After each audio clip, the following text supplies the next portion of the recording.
contribution of 5 to 7% of GDP as well. So we could be as big as the entire Indian IT industry as a workforce. How cool is that? Now at ATF, we built a massive ecosystem of entrepreneurs and startups. I'm happy to sharing with you that today India is the best global hub for assistive technology innovation, which is the technology for people with disability and seniors. We take pride in having 500 in India just building solutions for people with disabilities. I think we should definitely do a round of applause and take pride that we are building something which is unique and which will serve our population of people with disability, but also can serve the excitement and hope. So back to you. I think that's a really great point. And, we're saying, hey, of course we have to be inclusive. That's just the right thing to do. That's just basic. But beyond that, we are smart, economically smart, but not including people with disabilities, people with gender differences, people with other perspectives, right? Oh, absolutely. Is it working? Well, he stands here, it's working. So I think my answer is a simple yes. But let me it's a little bit nuanced. I think we know, you're all sitting here. Everybody uses Google. Put up your hands if you're using Google. What is the distance between here and Hubli? I think at 98, trust me, she's as classist and casteist as you can get. She will ask, why are they not wearing the same clothes? Why is the maid wearing jeans like us? I'm like, how does it matter to you? It's changed so much in people's lives that it does bring a lot of hope. There is still a long way to go, but I personally walk away with a little takeaway, which is, hey, what can we do? Something similar to that. What can we do? Beast. So, how do you think your experience apply to India? And are there any experience? Launching, we were having loads of life skills training with refugees, host community, migrants, those who had been affected by war and others. And the one cannot work. There needs to be an end. A multiplier effect leads to economic growth and really has everything. So maybe that's what I was thinking, designing solutions from technology. My question is, when we look at technology and what technology is doing and what generation is doing with technology, can we still work the way we used to? Lives of all of us. I remember a time where, because if she wants to hear, doesn't have to wait for Chitra once a week. She just goes through all these apps. One person couldn't find a taxi, build Uber, and all of us are using it. And there are several such examples. But let me tell you, technology transformation, what's going to come is not just that. How many of you inducted an AI minister in its cabinet? Now you can think of this as a right or wrong good to say. I'm really happy to sharing with you that while all of us are wondering that AI will take my job, AI is so good, going to be so good for people with disabilities. AI, what we are building in India is about a personalization wheelchair which can move based on just cheek gestures. They will schedule all the curriculum using Gen AI, give contextual inputs as education. So I think AI is going to be very transformation. In fact, I spoke about building ecosystem in India, which is 500 startups strong. I want to acknowledge presentation, and we are best in the world today in terms of not just hosting number of 80 startups, but also Sir has awarded to build world first. Mention that a lot of invention and innovation happens abroad because all the best minds from here move there. With this democratization of technology and with platforms opening up, with people in every village being able to access technology, hopefully in their own language soon, Veenu, this question is for you. What trends do you think are shaping up for the future of work and skilling? Are we still going to go 9 to 5 into corporate buildings? Or will we have virtual pods where we assemble to work on a project? What is it going to look like? this morning, and I think transformation as far as the way work is going to happen is very, very large, very real. The gig, so on and so forth. But if you look at it, there is still going to be, India, we have 80% informal workers. See something, if there's a dream, there's a vision that you would like to see to build equity, to build inclusivity in the society for the marginalized community, for women, for children, what would that be? It's one line. Back to the same, every technology has been transformative and has provided more equity. I think in future, to me that's simple, right? In this room, if there are 20 languages that we're speaking, it is like between class are we able to speak the language? Why in our skill training centers don't we discuss heat? Don't we discuss water? So the change that has to happen. So designing must focus on as the least. And I think that if design will accelerate as well in a much faster way. Probably for us, whether we are, in academia, in the government, in business, in education, we need to think about it, because someday or the other, at some point or the other, we all fear that we get left behind. Right? That time, whether when we grow old, whether it's when we are in a different country or we have a different job title, there is that fear. So it is important for us to keep that in mind and do our best in whatever we do in building this inclusivity into the skills. Mr. Sharan Prakash Patil sir for handing over the momentous to all our speakers and the moderator for this wonderful, insightful session. Insightful session. The convergence of education, skills and industry for $1 trillion economy by 2032. Dr. Sharan Prakash Patil is already here. Request you to kindly stay back, sir. Call upon our guest of honors, Shri Priyank Kharge, Honorable Minister for Rural Development and Panchayat Raj and Electronics IT, BT Government of Karnataka. Put your hands together for Shri Priyank. Honorable Minister for Higher Education, Government. Of course, the moderator for the session is Shri Madan Padaki, the Managing Trustee of Head Held High Foundation.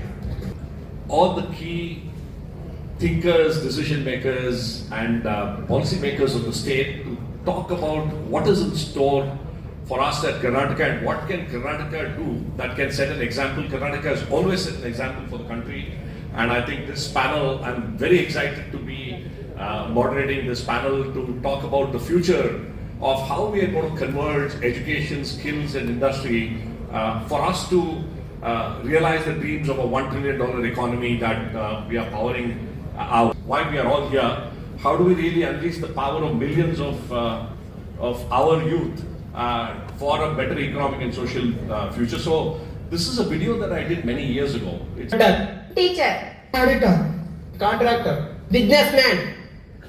So what I did was I just went around the various districts and asked, what do you want to be? One word. And you could see the various aspirations that they are talking about. In fact, we've taken it across about 14 states. We've just begun with about 1,500 students, youth that we are asking the industry expectations. So we can, if we can have. Good afternoon to great expectations of the younger generation. As responsible government, I think things have changed a lot. Probably we should have realized the importance of skilling. I am a dentist by profession. Medical and dental profession and allied medical professions, there was always skilling. Quantum computing is changing our lives.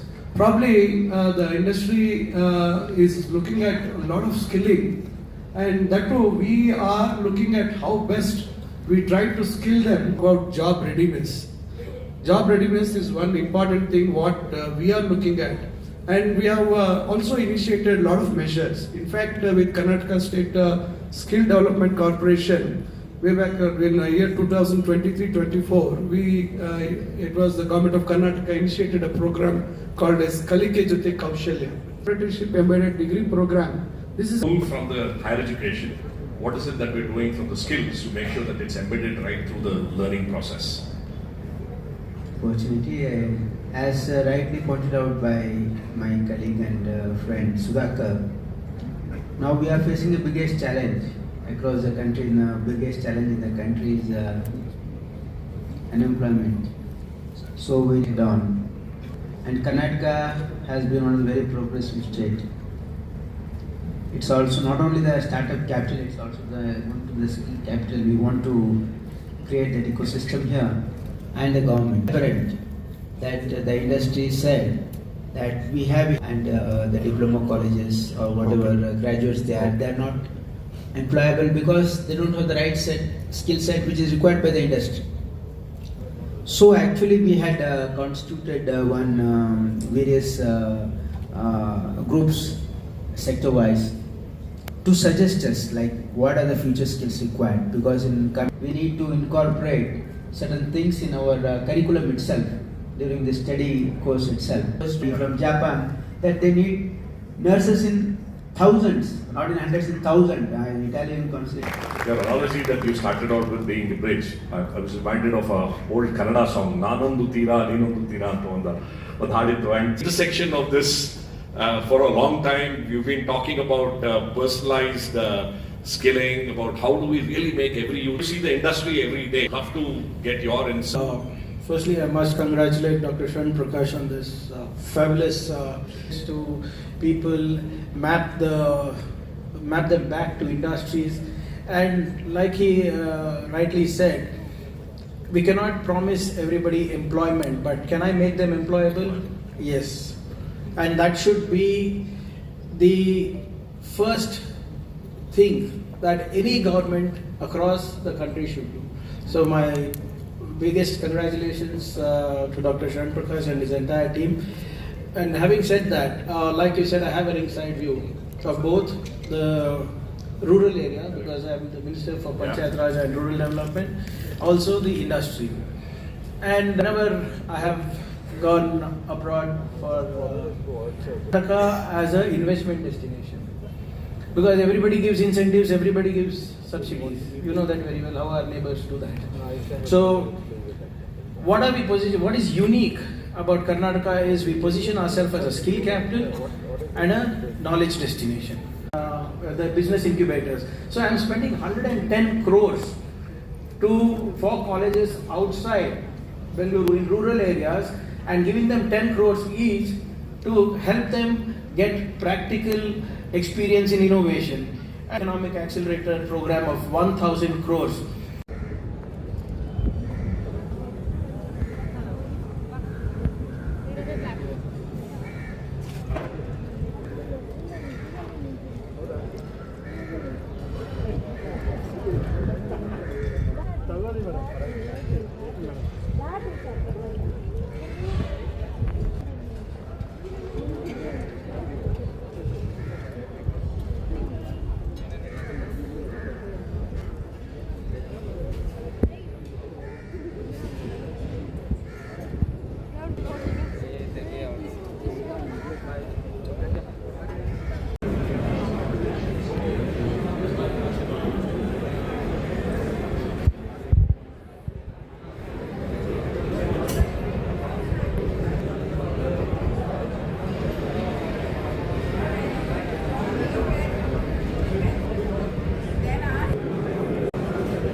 బయటకు వస్తాను.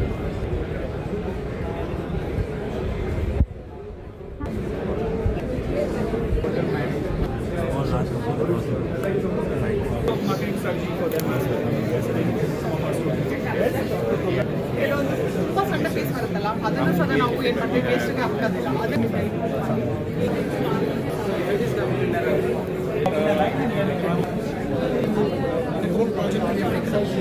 ನೀವು private institutions ಕೂಡ ಈ courses run ಮಾಡಿ ಏನಾಗುತ್ತೆ natural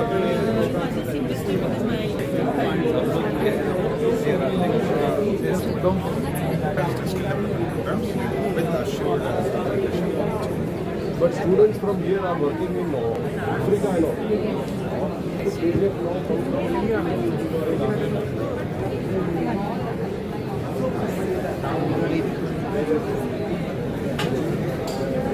Mysore University. Huh?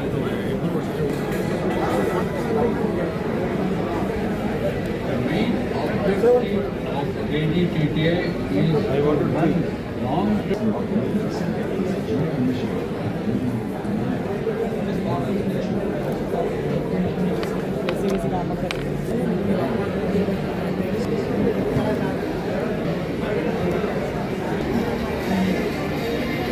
After that, people can split into various careers, and I think that's very, very important. People waste a lot of time doing the wrong courses. Wastage of money, it's a wastage of time. Why should I do 5 master's courses to figure out what is my final career? I should be able to figure that out during my education itself. So it requires 2-3 things. A, equivalence. We all need a degree in our pocket because that becomes a basic qualification. Why don't we recognize credits across all educational systems? Why can't you have some vocational work which is counted as a credit in a college? Why can't you do some internship somewhere else it counted as a credit in your school? So I think it's important. Why can't I do class 12 only with vocational support medicine? After all, I'm going to cross a NEET exam, right? Nobody's going to give me admission without NEET. If I can clear NEET without doing a class 12 biology and I've done it some vocational, what is wrong? I obviously know biology to clear NEET, right? So we need to change our entire equivalence pathways. So vocational, educational, ITI, skilling. We should make the certificates equivalent among each other. We should be able to move between one to the other. You see, I'm now talking in Karnataka. It's probably not the most aspirational thing here. But if you were talking in Uttar Pradesh, every child there wants to be a civil servant, want to be an IAS officer or a police officer. If you tell that child in class 10 that you go only for skilling and you do vocation, he said, no, I don't want to miss my chance of being an IAS officer. So don't cut off that opportunity. Let him not waste 8 years of his life just preparing for the IAS. Let him do vocational and say you get a degree after that. Try for the IAS after getting a vocational degree. And have a subject there on vocational. If they qualify well and good. Hardly a fraction of a percent are going to get into civil services. But in the process, they have not wasted 5 years. They would be learning skills which are going to get them employment. That's very, very important. I've noticed that Karnataka has done a lot of good work. I've heard the words being repeated, upskilling, reskilling, etc. But they can't end up being words. I'm a 60-year-old. Can I walk into, say, an ITI and say, look, there's some new machine tool which has come. Can I do a 2-week course where I can learn about this new lathe machine? Probably no. There is nothing in our system which is actually addressing these needs. There is a new way of repairing a tire puncture comes up. Who's going to train a mechanic on how to do that new type of tire puncture? There is none. So we are actually putting people in silos as if skilling is something separate. Actually, it is integral to education and it should be thrown open to people of all ages. 20, 30, 40 years, 50 years, they should be able to do it. Lastly, the point which one of the ministers said, it's about international pathways. I think again, your KSDC, higher education, they're doing a lot of good work. But I've seen the numbers. The numbers need to be not in thousands, but in millions. And the fact is the opportunity is there. The world is in a population decline. There's a separate problem we won't talk today. For the first time in mankind's history, the world's population is going to decline. The world has never faced such a situation. 100 years from now, we'll be 1 billion people less. What does it mean for the world? We still don't know. But the point is, for the time being, we are in a sweet spot. We have the people to supply. The question is, are they ready? Are they workforce ready? Some good initiatives are there. I've heard about nursing. I myself am familiar. Karnataka has been a leader in many ways. You're doing well. Now I'll come to the last issue. This is about technologies and how they're going to affect, how they are changing the world we are living in. Vikasit Bharat will happen not because of demography. Because populations don't automatically raise incomes. You need productivity. And productivity comes by adopting technology in our processes. Our workforce, our factory workers, our service sector workers, all have to imbibe new ways of working using more and more technology. If somebody in another country on the same job gets 100 times what the same person gets in India, it's because that person produces 100 times more in the same time. It's simple. That's basic math, nothing else. And the question is, how does that happen? It basically means you have to bring technology heavily into every activity in the economy. Be it agriculture, be it manufacturing, be it every part of services. We need to modernize and get more tech. But how does it happen? It's not about just new machine. NITI works a lot. We have a Frontier Tech Hub. We just released a report on frontier technology in agriculture day before yesterday. It's about precision agriculture, precision informal, they're not formally employed. And if you want to become very productive, and they have to have a per capita income which is of that of a developed country, that means you need a separate skills program just to upskill the informal workers. AI is not going to remove jobs. AI is going to remove roles. Some tasks will be removed. But we create new tasks. We actually did a mapping. There are certain jobs which are actually not available or being asked for. And welcome Dr. E.V. Ramana Reddy, who's our IAS, Karnataka State Development Authority, to kindly join us on stage and hand over. Chief Executive Officer, NASCOM IT ITES SSC, to kindly join us on stage. Ladies and gentlemen, please do put your hands together and welcome her on stage, please. Along with her, I would like to invite our next speaker, Dr. P.B. Katar, Global Head, Global Engineering Academy. L&T session will spotlight how partnerships across government, industry, academia, and social enterprises create synergy in advanced skilling. Over to you, ma'am. Thank you. Good afternoon, everyone. The topic definitely is very interesting, relevant, and something which we should all reflect on. But I feel most of it is already being discussed since morning. So we are taking a bit of a liberty here and trying to relate it to the ground level realities which we face today. So this is to do with, for example, what is the notion of skilling that we all are aware of? Because we know that we have our opinions about skilling and education. Then what is it about talent? Are we aware that how volatile the ecosystem is becoming when it comes? I'm so glad to have this discussion with you. Let me get started by asking you a few questions. So for both of you. So how many times in a day you use the AI productivity tools, and what jobs would have been lost because of this? Almost 5 to 6 times a day, I must say. And most of the jobs, if I talk about in my work structure, it is half of my EA's job is gone because of these productivity tools. So taking notes, minutizing the minutes, or a lot of MIS information for which we used to have people.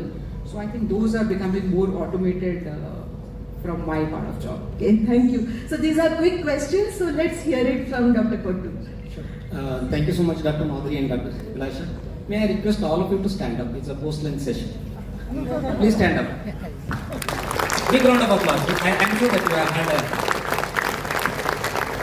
it's a wonderful session you have created, Doctor, and for the government. Don't sit. Please stand up. So November 1st is Karnataka State Festival, Rajyotsava. And November throughout we DME of Rajyotsava and Karnataka Skill Development Authority and Karnataka Skill Development Corporation together organizing in the month of Karnataka Rajyotsava for the state of Karnataka, for the state of people in Karnataka, and for all Bangalorean. Round of applause. So thank you very much. You can be seated. Today's essence of what is happening. We have academicians A, industrialist I. So both academia and industry together make AI for this conference, I am sure. But where precisely what you have brought is how many productivity tools you use. About 20,000 AI tools are there, but unfortunately my mobile doesn't have that much of space. So I have to depend only on the data centers. But for making each day very beautiful in the AI world, at least I will go with 5. Okay. And ensure that I use each one of them for the multimodal capability, either for communication or curation or design, or making a good conversation with the people who are integral part of the future they are creating for us. Thank you very much. Thank you. So both. Can I get a salary hike in the first month of my joining? Can I get a promotion in the second month of my joining? Third, can you elevate me to C-suite in my third month and they never miss a chance? Can I switch the job on the 4th month? So that's what I ask. So Dr. Abhilasha? Not this much of interesting questions what have been asked to Dr. Kultu, but yes, students still come up and they say that you tell. So, please, when I taught AI in 93-94 as a teacher in Engineering College, all the data centers, networks should have been available there, so that I would have never felt that Vikasit Bharat would not have happened in 2047, but have happened by 2025. That's what my. And what about you? So in earlier days, people used to say you need to be jack of all trade and maybe master of none. So I think on very early stage, if somebody would have told me that you need to have jack of all trade, but at least master some, then maybe we need to be in a different space. That or stackable credentials into their degree program, then it will become definitely at least 90% in that case. So if we can do that, so I'm not saying as being a democratic country, but some kind of enforcement is definitely required if we have to pave a way for 2047 for sure. Thank you so much for sharing this. Now one last quick question before I ask your key takeaways. You are retirement. There is no retirement. We need to reimagine the power of the people who experienced and leverage their power, just like the one question you asked, sir. I'm sure that it will help India grow, shine. Thank you very much. Yeah, so I just would request Dr. E.V. Ramana Reddy, IAS, to kindly join us on. Huge round of applause to all the dignitaries on the dais, please.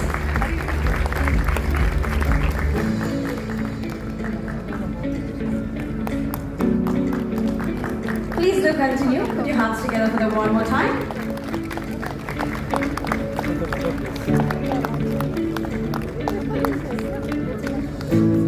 Ladies and gentlemen, the next session is about global perspectives, skilling for. Yeah, over to you. Thank you. Good afternoon, everyone, and welcome to this fireside chat on skilling for dignity, equity, and empowerment. According to the Karnataka's Workforce Blueprint 2030, the white paper released yesterday, Karnataka is targeting the creation of 20 lakh new jobs by 2030 for increasing workforce engagement and, more importantly, skill development to fully realize the potential of this demographic dividend. And thank you for inviting me for this very apt panel that ADB is very passionate about this topic. Asian Development Bank was established in 1966 to promote socio-economic development of Asia and the Pacific. ADB works with the government, private sector, civil society to reduce poverty and foster sustainable development in Asia and the Pacific. Our mission is to achieve a prosperous, inclusive, resilient, and sustainable Asia and the Pacific. India has been a founding member to ADB, so we're gonna celebrate 60th anniversary soon.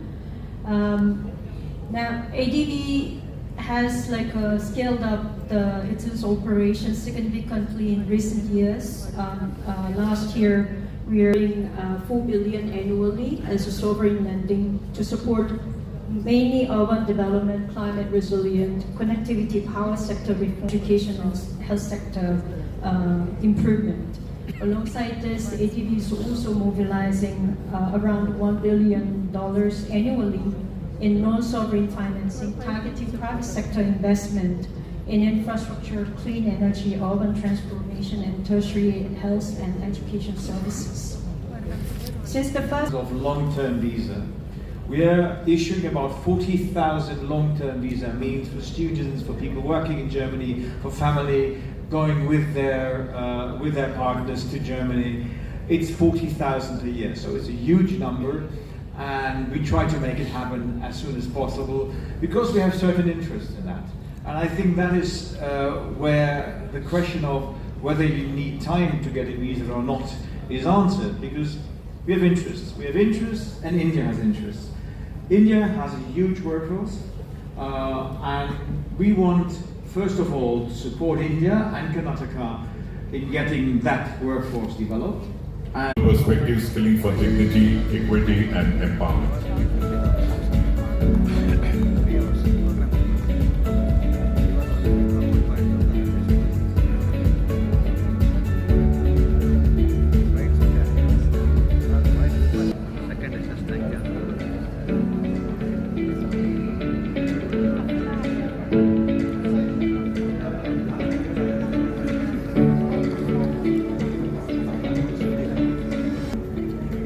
Ladies and gentlemen, this discussion would explore how innovation can make skilling more inclusive, efficient, and of course scalable.